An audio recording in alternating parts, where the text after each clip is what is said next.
Good evening, Shashank. How are you? I'm awesome. How about you? Yes, sir. I'm good as well. How are things? It's going good, going with the flow. And what about you? How's everything? Yeah, it's been good. The usual. I think we had a discussion somewhere last week regarding Hanuman Mhm. Chalisa and related things to it. And today we wanted to Yeah, do something in terms of Ramayana again. I think we were doing Ramayana for a long time. Then we took a small break. We moved to other discussion, other topics, and then we thought, okay, let's just come back to Ramayana. yeah, But before we come back to Ramayana, let's talk about some characters which are not commonly known to most people, at least, right? yeah. And Sounds good. yeah, there are definitely a lot of characters over here and a lot of stories.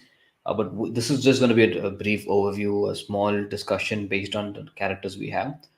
Maybe at once time permits, we will try to do more in-depth analysis on each characters, and we'll try to establish their stories, and not just one story as reference, but many as whatever stories we can find them in scriptures, we can put them across, and that should help. What do you say? Yeah, yeah. Seems like a good idea. Like it would be really good if we can interlink one another, and we can do like one mega podcast together. That's gonna be awesome. Yes, sir. Mega. Anything mega sounds nice, though, so I'm for it. So today's characters again from Ramayana. Wanted to talk about the person who wrote down Ramayana was Valmiki. So we'll call it Valmiki's Ramayana. And Mhm. who would be the first character you want to talk about from the Ramayana? Some character which comes in the beginning, and again, just for a couple of scenes, you will see this character, and maybe not. So who do you want to start with this character, first character today? The first character that comes to mind when you see some character going in and out, I think that would be Shurpanaka. She comes in and out pretty frequently, but it's not. She does not get a lot of screen time, to be honest, in the Ramayana. So, yeah, I think that would be a good start.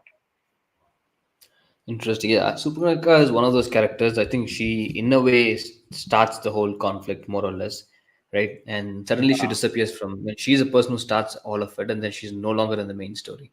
Like what happened there, right? And yeah, she is also a powerful character. It's not just a character for the sake of being present. So she does have a major role, but what we see over there is we are more focused in whatever the movies we see or the series we see talks about the hmm, primary story, right? So the surrounding characters are dumbed down so that they don't play a lot of major roles. So we could talk about Surpanaka now in just a brief discussion about her, and then we can move on. yeah, What sure, about you? definitely. So, yeah, so just a brief history on Shurpanaka. She's related to Ravana, Ravana being the king of Soneki Lanka, which is, like we discussed in a previous podcast, it's in today's around Maldives and Sri Lanka. But most of it has gone down in the sea. Most of it has been, um, swallowed by the sea over time, provided that it has been around for thousands of years. So, well, yeah, that's where they come from. And the first appearance of Shurpanaka comes where Rama and Lakshmana and Sita have already started their vanvas, and Shurpanaka just stumbles upon them, while she's just blazing on her own.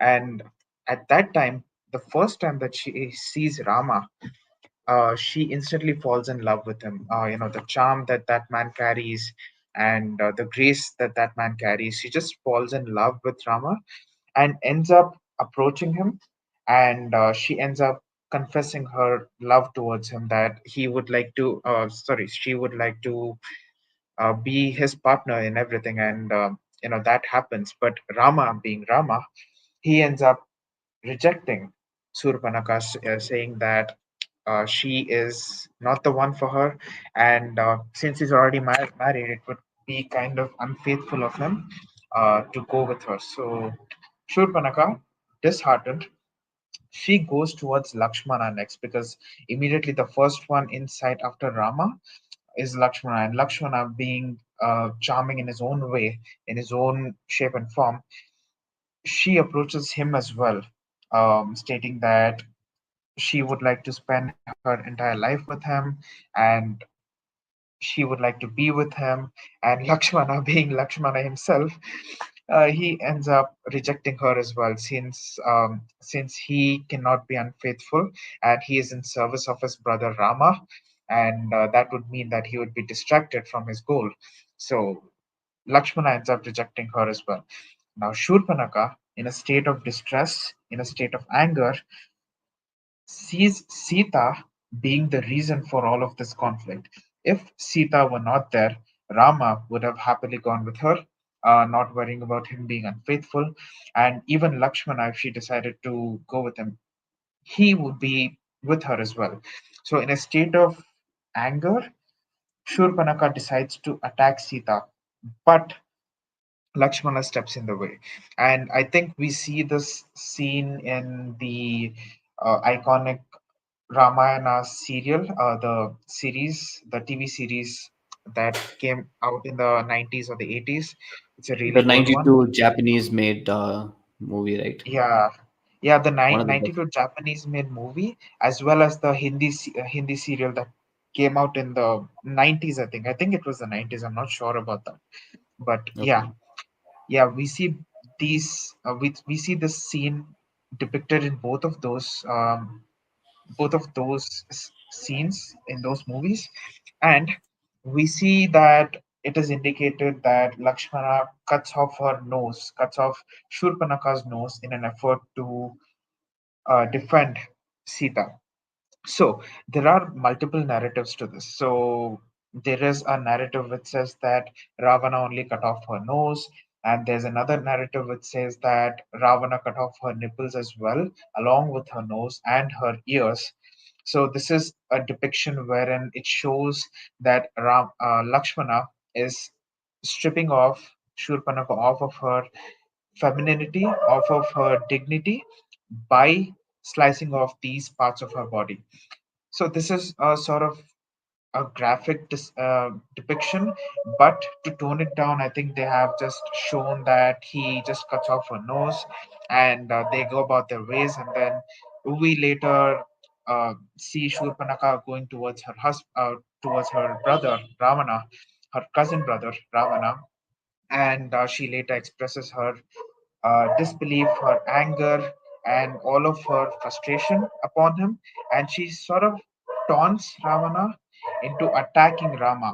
So in a way, Shurpanaka is kind of the trigger point into Ravana attacking Rama and his entire family. She's I wouldn't say 100%, but in some way she kind of pulled the trigger on this entire event, wherein she goes and complains towards Ravana, and Ravana, in order to take revenge upon his sister, seeing his sister being ripped off of her female dignity and being disfigured for her entire life, he decides to avenge his sister's insult by going towards Rama and going after his family. So, this is kind of where everything sort of goes upside down, and Ravana's downfall starts. And this is sort of the brief story about Shurpanaka, wherein she kind of played a key part in Ramayana, but not a really big part in Ramayana. But as they say, it's more important to be effective rather than being around for a long time. So yeah, I think Shurpanaka did her part in all of this, in triggering the events of Ramayana, but it was a long time coming. So yeah, that's one of the incidents that we see Shurpanaka. And also some narratives. I think the 1992 Ramayana series that came out, the Japanese movie that came out, I think it has depicted Hanuman battling a monster. And I'm not 100% sure on this, but I think they depict it as Shurpanaka herself. But yeah, I'm not really sure on that. I think it might be a different Rakshasi that Hanuman fights on his way to Lanka. the sea monster that we see, which has rocked all of our childhoods, which has scared us to deaths in our childhood. So, yeah. But yeah, this is one of the events where we see Shurpanaka. So that's just a brief about her. But also, one more thing, she is said to be really beautiful. She is said to be uh, a Rakshasi as well. So in Lanka, she's a well-regarded princess. So she has no problem of her reputation, as in she's a well-regarded princess. And even after Ravana's death, she stayed there for multiple years. She was leading a royal life. I think I read somewhere that eventually they drowned and they died, as in the sea. So yeah, this is how the entire narrative carries out. So that's an interesting take. So I just want to, take few more things from the story itself. Maybe it could be my Hmm. interpretation, but something which you could find, maybe something relatable these days. One, Hmm. I would say women described in the scriptures were more progressive than what we have been told about the past, Yes. more or less, right? So Yes. her making the approach, her reaching out and getting what she wants, her initiating war, and not just her. There are several characters throughout the scriptures where they hold women hold a strong and dominant position. And Hmm. for example, the whole concept of Ardhanardeshwara, right? It's the same thing. Shiva and Shakti, without Yeah. one, there isn't another. So those kind of concepts are strong. But she being what she was, she goes, she looks, she wants something, and then she goes Hmm. for it, which is an advanced move. Even today's standards is still considered as a brave move, right? And Yes. that's one way of looking into it. Another way of looking into it again is anyone who is willing to make that approach, or the uninvited follow up on certain things, right? Either it's a man or a woman, they tend Hmm. to get what's coming for them. In other words, so exchange the characters. If a dude who just walked up to two women and he was forcing her to get with him, and one of Hmm. them did something similar, chop off something else instead, right? And Yeah. that is still considered to be brave even today as well, right? But the thing is, over here, no matter which gender you belong to, when you Hmm. approach people and when it's not accepted, you know when Hmm. to put a stop to it, and you proceed with something. There are consequences. Exactly. And I And kind of feel it's more nuanced way of them putting across as a Surpanaka doing what she was doing. Maybe something that mhm, I'm over reading into it, maybe not. But from where I see, I see that this was meant to be told in a way as well. yeah, like you stated, females in the past were much more progressive, and I'm not talking about past as in a couple hundred years ago. I'm talking about these Vedic times wherein females are known to be so powerful, and females are depicted as Adi Shakti, uh, without whom even Shiva could not be complete.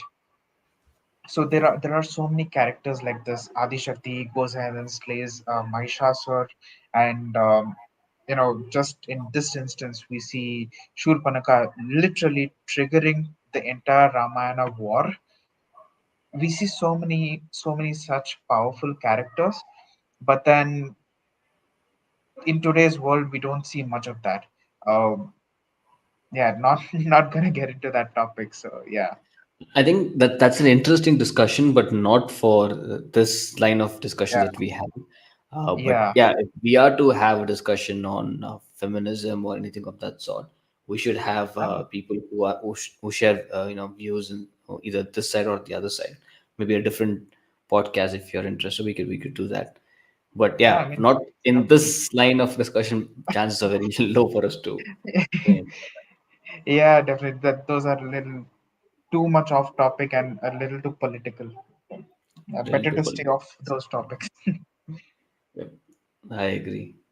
So another person, this person is not just a king who was named king, a crowned king after Ravana, not just Ravana's brother. He's one of the immortals. Yeah, exactly. He's one of the Chiranjeevis. Um, he is set to roam Earth today as well, but it's not. stated as often as we see the names of Ashwathama or Hanuman being the two most popular Chiranjeevis. Vibhishan is much less popular Chiranjeevi, but nonetheless, he is a Chiranjeevi. He is an immortal, and he is regarded for his loyalty towards Rama, his loyalty towards, rather than Rama, I would like to say his loyalty towards Dharma itself. So Rama was not the fixed point in this Vibhishan story, but rather than him being loyal to Rama, he was loyal to Dharma, which is represented in the form of Rama. So I think that's a pretty interesting way to look at it.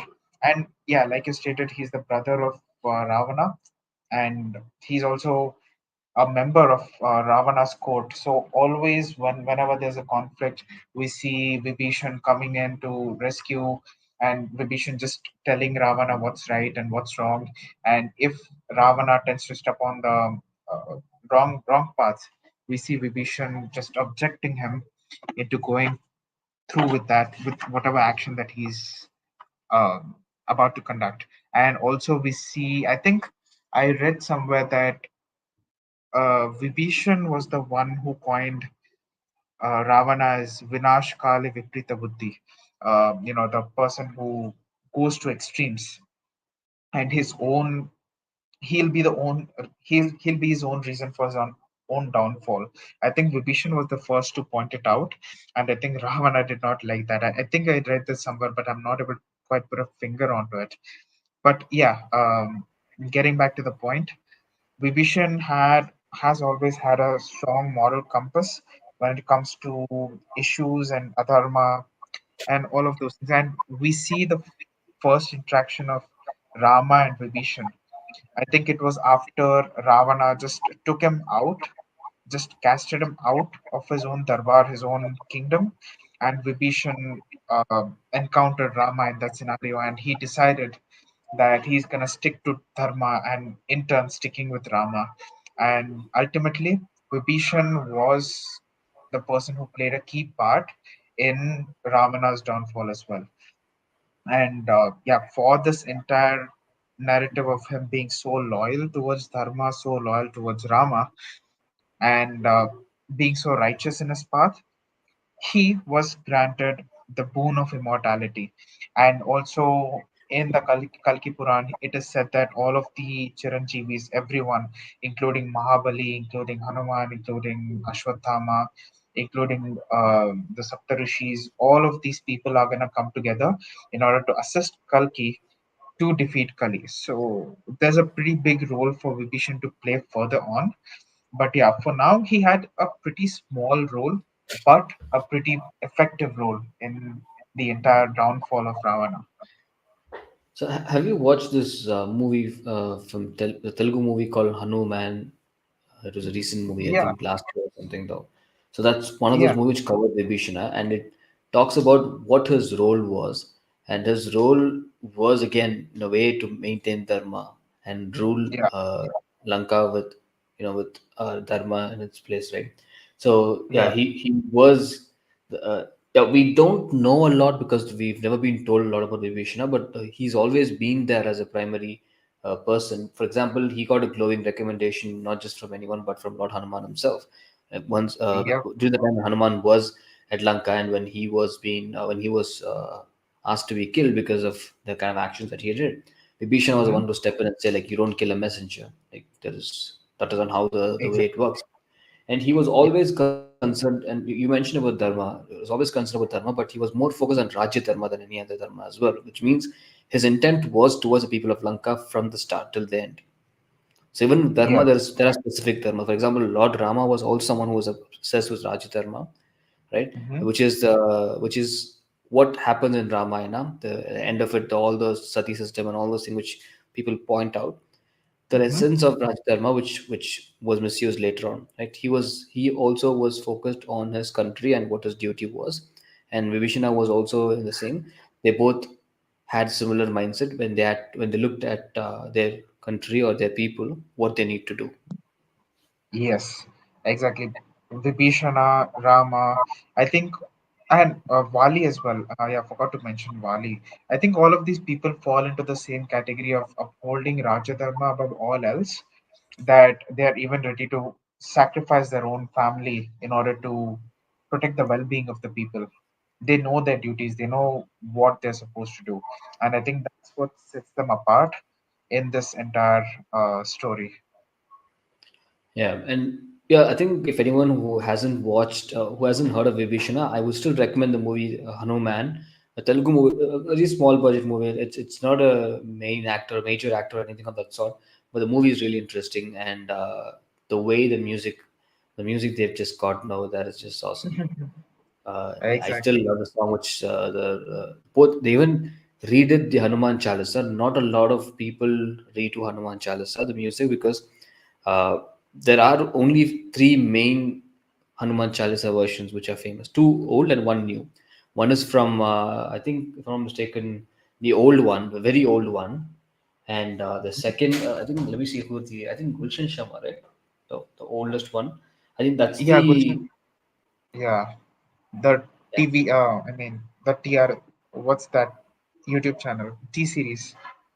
T series, yeah. It's like Yeah. 404 crore views. That's that particular Hanuman Chalisa, by the way. That's 404 crores. Can you beat that number, every right? single every single puja that you go to, every single worship that you go to, that's the song that they're playing. Exactly. And post that we have Shankar Mahadevan, who also rated Hanuman Chalisa, which is also quite famous. I like that Hanuman Chalisa as well. Kind of Yeah. modern, but it's nice. It has more. Okay, the first one, when you look at the T series Hanuman Chalisa, this is more in terms of meditation, relaxation, and stuff. It's very mellow, Gulshan Kumar. But if you look at Shankar Mahadevan's Hanuman Chalisa, this is just filled with energy. It's like we start listening to it and you just want to start punching things. Like that's so much energy it's got. It's got raw energy. And I thought it couldn't Yeah. get any better. I thought it couldn't get any better. Then this movie comes out with their version of Hanuman Chalisa, right? And it's got 6 crore views, by the way.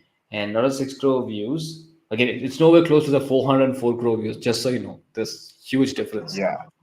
The Gulshan Kumar one is still the top. There's no equal to it. This is again a smaller version. It's still got so much energy. Exactly, and the Gulshan Kumar version just appeals to everyone, every single person out there. They just want to hear the Hanuman Chalisa, they can just play that song. But this newer version, it's sort of a niche version wherein you want to feel that sort of energy, you want to feel that sort of enthusiasm. That's your go-to song. So yeah, it's the target audience is much less, but the power is much, the power in that song is much more. I feel the way they've done it is you can look at it in two different ways, right? For me, I'll tell you where it is. If you are someone who's into rituals and worshiping, doing your sadhanas and all of those things, right? You when you play the Hmm. music, you want to have the Krishna Sama song going on for when you're doing it such Tuesday to Saturday rituals, right? That's Yeah. the ideal thing that you need to go for. And if at all, like let's just say you are down, you're somewhat mentally depressed, or if you have fear of, like, just Hanuman Chalisa is all about anyone who has fear of ghost, it comes in, right? And when you're Mhm. afraid of ghosts, when you think of something else, or when you just lack of energy, when there's something which is completely down, and then you recite Hanuman Chalisa over here, and this particular version gives you that kind of energy, which again puts you back up. So it's not that the songs are completely different. It's just that the way they are put across, it has certain Yeah. benefits, certain places. For example, you can even use like imagine working on sometimes. I have this old gada kind of thing, right, for workout. Like Hmm. it, I don't typically use it, but when this song comes in, when I listen to it, I want to pick it up. And so I started rotating that thing because somewhere it just connects, like the gada and Hanuman Chalisa just goes along with it. So like that's the energy I'm getting out of it. The Gada, the mace, they're like the oldest Indian workout equipments, I think. That's like your go-to. Yes, sir. And I see it standing right next to me, all cracked up and it's about to break. But when I play this music and that's the energy comes in, like to start rotating these things, Varema. That's what it is. So, right. And yeah, we spoke about the movie Hanuman, and we already have Hanuman in front of us. Like we've covered Hanuman in details multiple times. Yeah. right? And we would still cover because he's my Ishta Devata, my favorite god, and he's also yours. So I don't think so. We'll stop talking about him or his, you know, his deeds specifically. But if you want to Exactly. add It would anything be today to our celebrity or main man today, yeah, please go for it. it would be a crime to stop talking about this person right here. I think Yes, sir. that it's like offensive to stop talking about him. He's so good. He's so damn good. So Yes, yeah, Hanuman, as we discussed in our previous podcast, he is the Vanara, the ultimate Vanara. He's the ultimate Brahmachari. He's a Bal Brahmachari. Um, and he has so many abilities. And I think today we can cover his Ashtasiddhis. What do you say? yeah, we can. But I just want to highlight one thing though before we do that. He is the Hmm. original Superman, just so you know. Because if you look at Superman's Yes. origin story, they're identical. Hmm. Superman, what is this thing? He can take is stronger than steel, right? So he's got a body of Yeah. steel, and he's faster than a Hmm. speeding bullet, and he can leap buildings with a single. He can yeah, with a single leap he can leap buildings. So Hanuman from one place, India's border, he just leapt and he just went to Sri Lanka, right? And he's faster than Bullet, obviously, because he went all the way to Himalayas, got the Sanjeevani mountain back and forth twice, and his body is stronger than he's man whose body is Vajra itself, right? Vajra And itself, it does not get uh, much better than that.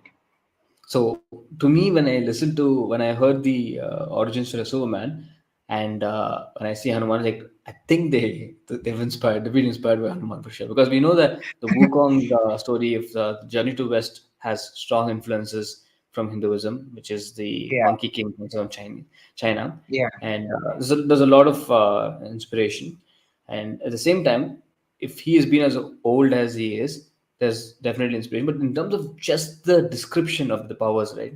And Superman is the Hmm. ultimate superhero. There is no matter which side you fall under, Marvel or DC, there isn't anyone better than Superman because he is a Superman. He is Superman. There's nothing else. You can bring in all your characters. He's still Superman, right? There might And be some arguments here or there that Batman is slightly better, but go on. yeah, see, if I'm a Batman fan by myself, just so you know, I'm a Batman fan, right? Mhm. So, as a Batman fan, I would argue like from where we went from Hanuman, we moved to Batman. Okay, no, we finished this movie here. But as a Batman fan, I will argue that yeah, Batman has beaten Superman several occasions, right? But Yes. he's only beaten Superman because Superman has a law, just like certain gods as well. He would not cross certain things. But if Superman had to go completely crazy, there isn't anyone Mhm. in any universe to stop him. Yes, I do agree with that. And the same thing applies to Hanuman as well. He's always restricting himself, he's always limiting himself because there isn't anyone on any universe that can handle Hanuman in his entirety, which is why he's always in a humble, in a very mellow form, and he does not do much damage. Right? If he wanted to destroy Lanka, that's not what he could have done. Because burning Lanka Yes. was, he could have done a lot more. He could have burned the entire galaxies if he wanted to. Burning Lanka was just a side quest for him. He was just basically having fun while doing it as a punishment for all the deeds that they did. But yeah, Yes, sir. So the original so Superman, Lord Hanuman, the strongest, the powerful, and he is our superhero to begin with. There's no doubt about it. He's always been a superhero.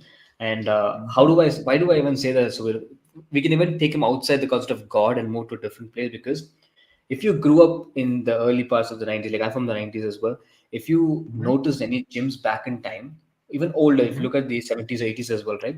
Every mhm. Indian gym would have a Hanuman's poster or a statue or something related to Hanuman because he is the man who's known for his physique. And every gym, everyone who worshipped, who followed fitness would have Hanuman somewhere in their life, right? Because that was the idea he stood by. Even my gym has a Hanuman poster, as in the main logo of our gym is just Hanuman in black and white. So that tells you a lot about how much we believe in him. So yeah, that's pretty awesome. The impact that this character has on all of our lives, and he was Superman before Superman was even a thing. And the main takeaway So, from Hanuman, I think that the fact that he's so knowledgeable, he's so wise, is the fact why he remains so humble as a devotee, even though he has unlimited strength, unlimited wisdom. He has so many factors that can make him the most powerful being on planet Earth, on any world, if he wishes to. But still, I mean, come on, we are talking about a deity who literally went ahead to swallow the sun itself. And the mhm. fact that he knows all of the Vedas, he has read the scriptures, and he's said to be so knowledgeable, is the fact why he remains so humble. He knows his limits. He knows what to do when, and I think that's why he got the Ashtasiddhis in the first place. Yeah, let's just run through the Ashtasiddhis just in a quick manner. I'm not gonna take long for this. Mhm. So yeah, Ashtasiddhis essentially mean eight strengths, as in siddhis just mean accolades. Accolades in the sense as in he has these abilities, unique abilities, the Ashtasiddhis. Eight types of these abilities are there, and this involves his physiological structure and his vibe around him and his mental structure as well. So everything that has to do with him is inculcated in these Ashtasiddhis. So the first one being Anima. So these are all Sanskrit names. So I'm just gonna name it and I'm gonna give a brief description about it. So the first one being Anima. Anima being the ability to just reduce your size, just to be able to shrink down in size.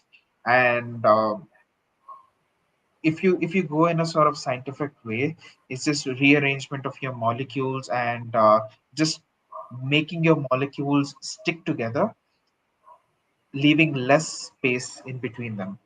So yeah, let's not get into the science of that. This is beyond science at this point. And the next one is Mahima.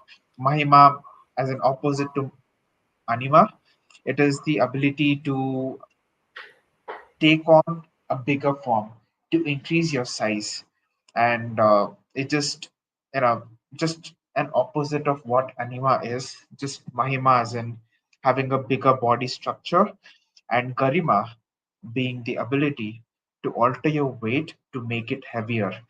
And this is just to increase your weight in such a way that you can become intensely dense.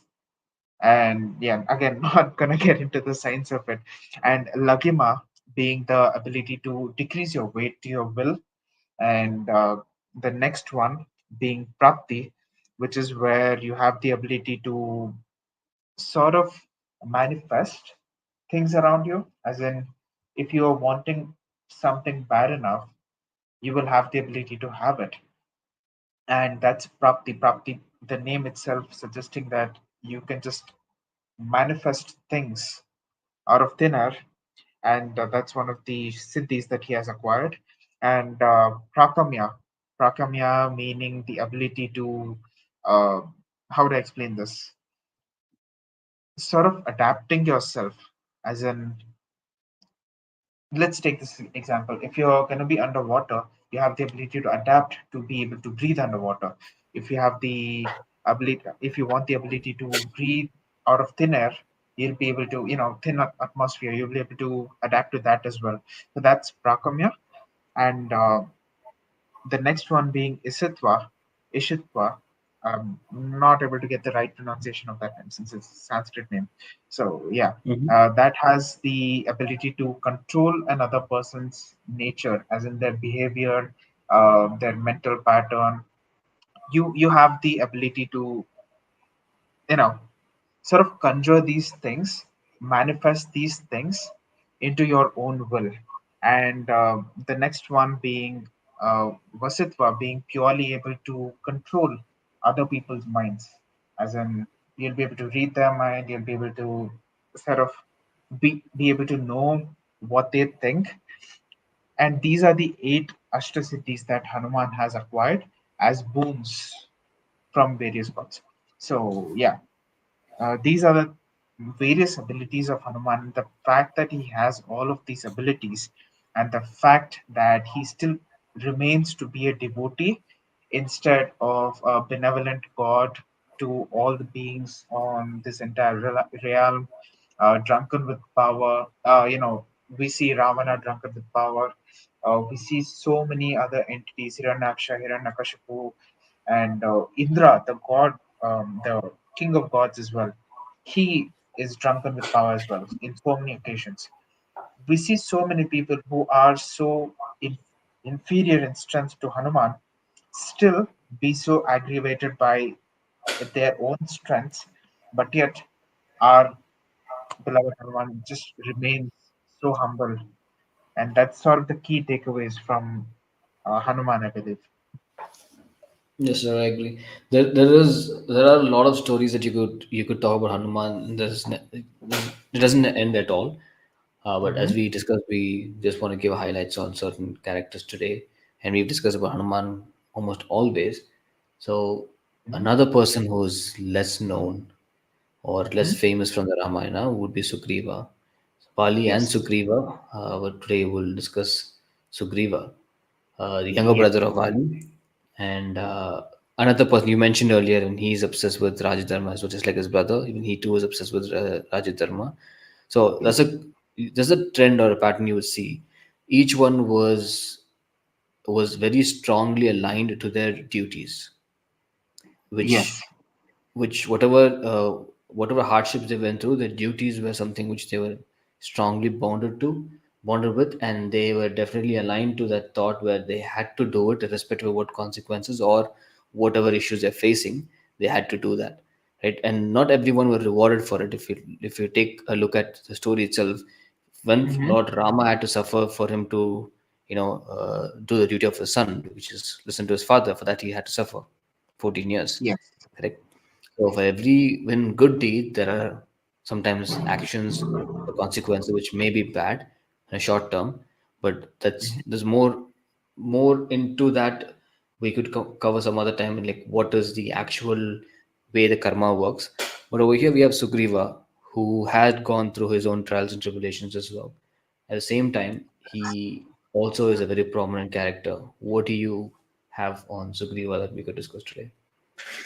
Yeah, so Sugriva plays a pretty significant role in the entire events of Ramayana. And like you told, Sugriva was a great leader. He was a great king, but there was a problem in his life. The problem's name was Vali, his elder brother. So Sugriva was the younger brother of Vali, and they lived in the kingdom of Kishkinda. Kishkinda being uh, the place for the Vanara tribe, and Sugriva had a beautiful wife, and Sugriva had a good life to himself. But Vali, being drunken with power, Vali being himself, he decided to take away everything that his younger brother has. He took away the kingdom. He sent out Sugriva in exile. He casted him out of the kingdom, and he also sort of abducted his wife. Not gonna say abducted. He just took his wife to his own, as in Sugriva's wife was no longer Sugriva's wife. She was imprisoned by Vali, and Vali had a particular strength of his, which made him so drunk with power. Vali had the boon from Shiva. I've read this somewhere that says that he got the boon from Shiva. I've read another story where it says that he got the boon from Brahma himself. But yeah, he had a boon wherein whomever Vali faces in the battlefield, Vali is gonna automatically gain half of the strength of the opponent, as in his entire strength to himself, along with half of the strength of the enemy. So this made Vali extremely formidable, and it was practically impossible to defeat Vali in a one-on-one fight or in any battle. And this sort of made Sugriv be feel trapped in a way, and that's when the entire encounter with Hanuman and Rama and Lakshmana happened, and all of this events unfolded. And just to give you a brief about what happened, um, how does Hanuman know Sugriva? What's the relationship between Hanuman and Sugriva, and why did Hanuman lead Rama and Lakshmana towards Sugriv? What was the motive? What was the intention? Let's just. I'm gonna give a brief into that. So yeah, like we all know, the entire events of Ramayana unfolded wherein Hanuman encountered, just stumbled upon Rama and Lakshmana after Sita was abducted, and they were grief stricken. And Hanuman disguised himself as a sage, and the way he spoke for a Vanara, it amused Rama and Lakshmana, and they just became friends at that point. And then Rama and Lakshmana just explained their plight about Rama's wife being abducted by this Rakshasa Ravana, and Hanuman, being the righteous deity that he is, he decided to offer his help towards Rama's cause, and that's when he led them to Sugriva. Sugriva, at that time, being in exile. Again, I'm just practically condensing the story into a few minutes, so I'm going to skip a lot of these parts. Just a disclaimer. Mhm. So yeah, um, Sugriva being in exile just explained his plight towards Rama and Lakshmana as to the fact that he is not able to do anything. He's insolvent at the moment, and he basically told that he'll not be able to help them. But Rama and Lakshmana offered their help to Sugriva, so it's just a to and fro, back and forth between them, wherein Rama and Lakshmana just offered their help to Sugriva in order to defeat his brother Vali in a one-on-one fight, king versus king fight, wherein Vali is going to face off against Sugriva, and Rama, um, he had the condition wherein he is not going to stay in front of Vali in order to face him. Rather, he's going to attack him from another hidden corner of the forest that they're in. So, yeah, all of these events unfolded. Uh, the battle for the kingship took place, and Rama just wounded Vali and ended up killing Vali in that process. And So, Sugriva, yeah, yeah, go ahead, sorry. yeah, no, go ahead, no problem. No, I was saying that you mentioned why Lord Rama had to, he didn't face him directly. I just Yeah. recalled a story from Ganatra, where she talks about the discussion, and she says Mhm. that the reason why he chose not to have a fight directly with him, we had this covered last one of those podcasts as well. When a god kills Yes. someone, they attain moksha, right? Yes. But moksha was not what he was deserving. And Hmm. what Lord Rama said is, a brother is like a son, and his wife was essentially like a daughter-in-law, who's more like a daughter, and you misbehaving with someone like her is not an honorable thing. Hence, you will not have an honorable death. Yes. That was the reason Exactly. he had to choose a certain way to, kill him, and also not to give him moksha, because if he's given moksha, then he would be part of God. Rather than he had to go through another uh, life where he had to suffer, and for Mhm. that he also pays his consequences, for his actions during the Dwapara Yuga, where Krishna was killed by Vali's incarnation in a way. Yes, the hunter that killed Krishna's body in the end by Yes, striking an arrow, a poisonous arrow to his toe. Yeah, I've heard that that was an incarnation of Vali, the sin that it carried. He had to go through that penance in order to be free of his sins and in order to be free from the whole cycle of life and birth. Yeah, that's. I think most of these stories are so hidden to a point where people, even me, including me, so many of these stories I was not knowing before. But yeah, it's always good to uncover all of these stories at some point or the other. So yeah, getting back to the narrative of Vali and Sugriva. Yeah, like we mentioned, Vali and Sugriva. Ultimately, Vali perished, and at that point, Sugriva, in order to express his gratitude towards Lord Rama, Lakshmana, he basically offered his Vanar Sena in order to help Rama and Lakshmana win the battle against Ravana. And this played the most important role in the entire war. Whatever they have done, whatever events have unfolded, this was the most important part wherein the Vanar Sena came under Lord Rama, and this ultimately helped them to subdue the entire army of Ravana itself. That too, keep in mind, that too using sticks and stones, not even the advanced weaponry that Ravana Sena had. Just using sticks and stones, they were able to destroy the entire army of Ravana, and that just goes to show you that how amazing of an epic this is. So yeah, this is the entire narrative of Sugriva, wherein he played a key role in the entire Ramayana narrative, and we also see Angad, the nephew of uh, Sugriva, Sugriva. taking part. Yeah, taking part in the battle of Ramayana alongside Rama and Hanuman, and yeah, we see the entire army wage a war against them. So yeah, that's the entire narrative. Nice. So yeah, again, we have more to cover, but as we discussed, which is not going in deep.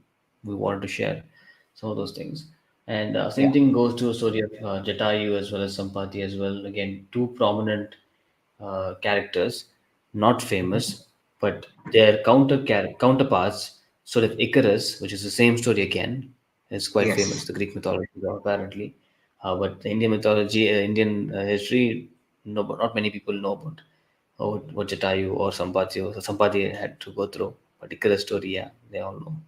So Yeah, I please think tell us. yeah, I think Icarus is the one they say that the one deity who the demigod who flew too close to the sun, right? Or Correct, is and it got someone his else? wings burned off. Yeah, yeah, I got his wings cut off. Exactly, the story of Jatayu. So yeah, the story of Jatayu sort of it shows you the conviction that So Jatayu that had, the would be moral compass. Sampati, right?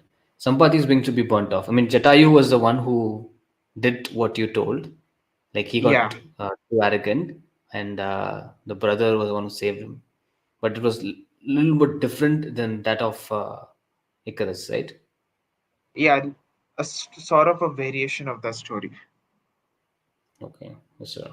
Sorry, go So ahead. yeah, Jatayu. Yeah, Jatayu being the son of Aruna and Shreni. So he was also the brother of Sampati. So Jatayu and Sampati always kind of go together, and a person knowing the story of Jatayu most probably will know the story of Sampati. Even though Sampati had a lesser, a less prominent role in Ramayana, Jatayu I think was the one that uh, got his wings cut off. So yeah, he's these are also known as the nephews of Garuda. So in some stories they are regarded as the nephews of Garuda. In other stories they are just regarded as the incarnations of Garuda. But either way, they are related to Garuda himself. Garuda being the vehicle for uh, Lord Vishnu himself. So yeah, the story goes in such a way that when Ravana abducted Sita, essentially when they were traveling above today's Kerala state, today's coastal region, that's when Jatayu first spotted Ravana and Sita crying for help. It was a bit earlier at that time, as in not Kerala as in Kerala today exactly. It was a bit farther away from that. So yeah, that's when he first spotted Sita crying for help, and Jatayu, having the moral compass that he has, he decided to go and attempt to rescue Sita from the abduction, and he straight away goes to war with Ravana. He attacks Ravana. In some stories, he attacks Ravana first, and in some stories, in some variations, Jatayu is seen to request Ravana in order to, consider the moral consequences of his actions, what he has done, what is gonna unfold to him. But either way, Jatayu essentially sacrifices himself in order to fight Ravana and save Sita. And at the end, what happens is, while fighting Ravana, Ravana ends up unleashing one of his weapons upon Jatayu, and Jatayu gets his wings cut off altogether, and he just falls down. And that area that he falls down, it is said that it is today's Kerala region. So it takes place in and around that entire area, and Jatayu is still going to be alive for a little bit more time. By the time that Rama and Lakshmana trace Sita towards this path, they discover Jatayu lying there with his wings cut off, and Jatayu just manages to sort of direct Rama and Lakshmana towards where Ravana took Sita, and by that time, he just dies of his injuries basically. And all of these events unfold in such a way that uh, it resembles the loyalty of Garuda that he had towards Lord Vishnu, the loyalty towards Dharma, the loyalty towards saving. And Sampati comes in later into that story. But yeah, essentially, this is the story of Jatayu, wherein he's regarded as a hero, and people also use Jatayu as sort of a symbol of protection, saying that he's gonna literally sacrifice himself in order to protect on what's right. And yes, so this is the entire story of Jatayu. So you're saying Jatayu is a Malayali, so he's Jatayu George, is it? From Palakkad? A proper Mallu. Jatayu George. Yeah. Right. It's funny because if you look at Ramayana, the primary discussion, right, all of them are in, you can see them somewhere in south where most of the activities took place. Like the Kishkinda is actually Hampi, Karnataka, Yeah, and Karnataka. you have the Ram Setu Bridge, which happens from Tamil Nadu, right? Hmm. And you have this battle, which aerial battle, which is fought, which happens to be near Kerala, and there's Yeah, been several discussions in terms of the passage to Andhra where the travel took place as well, and I think yeah, Nashik is where the nose was cut off, right? yes. Nasik, So today's modern Nasik is where Shurpanaka's nose was cut off. That was the first place that Rama and Lakshmana and Sita decided to stay.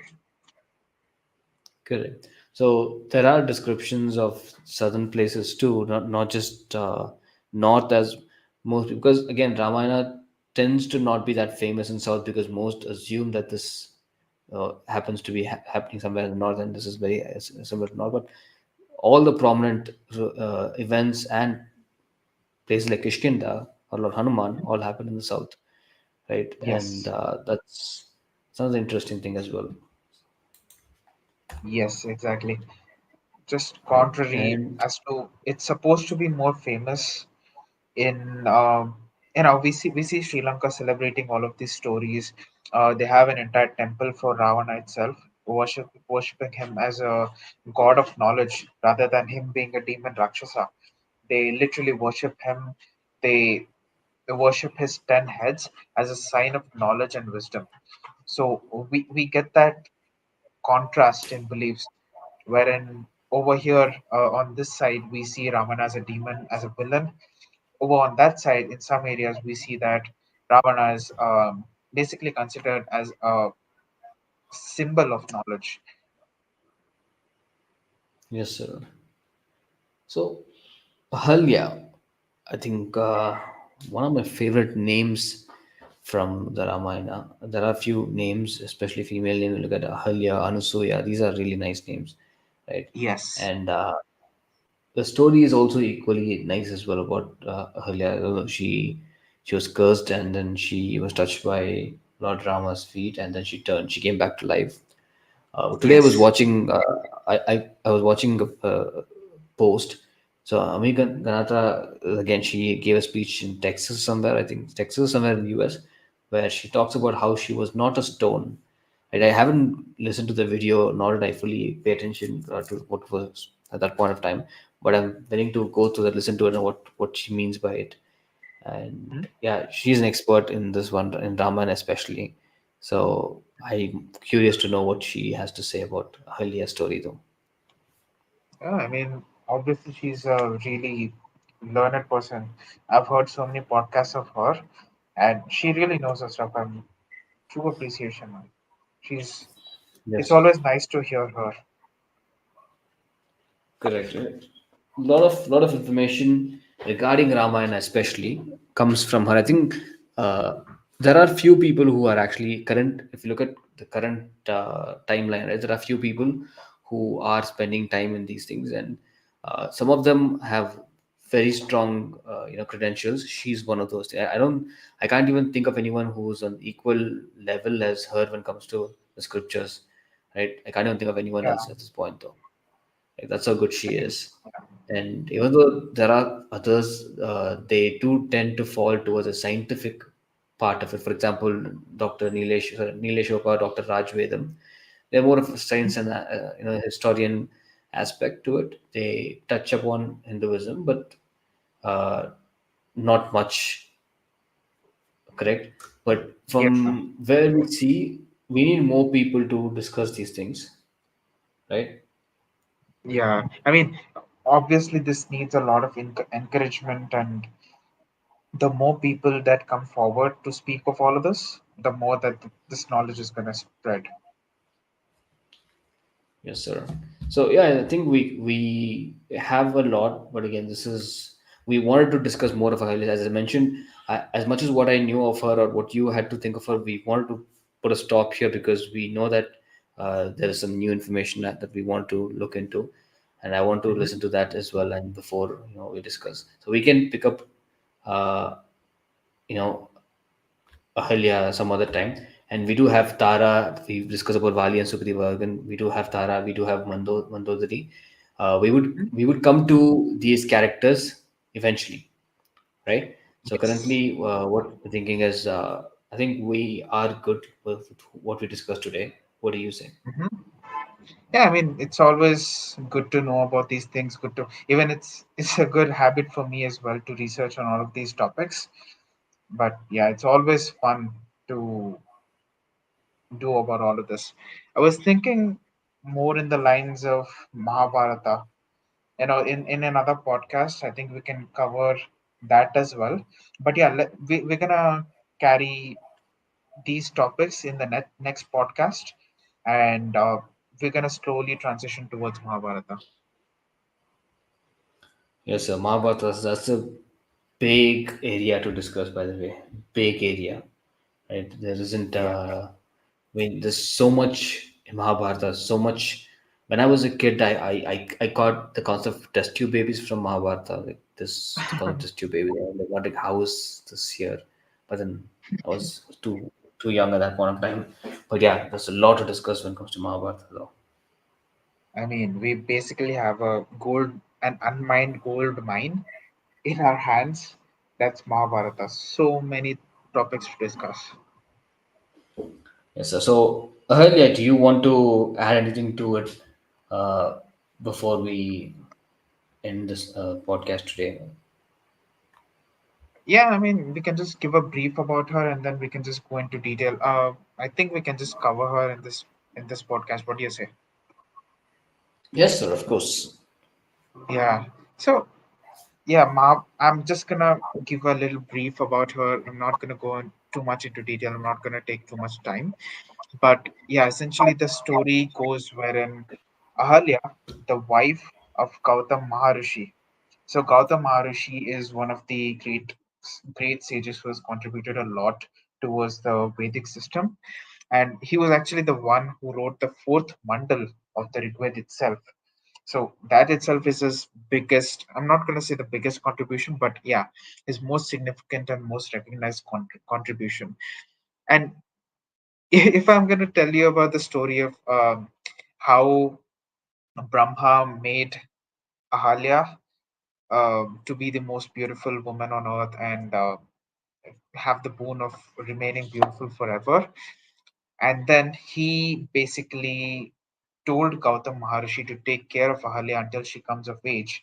And Brahma essentially, when Ahalya came of age, he organized a competition, sort of a swayamvar, wherein the first person who can make an entire take an entire round of the entire world of Earth is going to be the one to marry her. And Gautam Maharishi, being the learned sage that he is, on his way to i- complete this entire journey of the entire earth, he spots a Kamadhenu cow being the residential place of multiple gods and goddesses. So yeah, essentially that cow encompasses the entire world by itself. And Gautam Maharshi, what he does is he just completes one round of it, and Brahma, being impressed by his learnedness, by his wisdom, he essentially marries Ahalya to Gautam Maharishi. In one way, you see that the person who has taken care of a little girl throughout her life is the one that's marrying her. In another way, uh, you see the purity in that relationship, wherein Brahma seems to deem Gautam Maharshi worthy of her. So yeah, there are two opposite sides of this. And just to cut things short, Ahalya was the most beautiful woman on earth at that point of time because of her boon from Brahma. And Indra, even the god, the king of gods, had his eyes on her.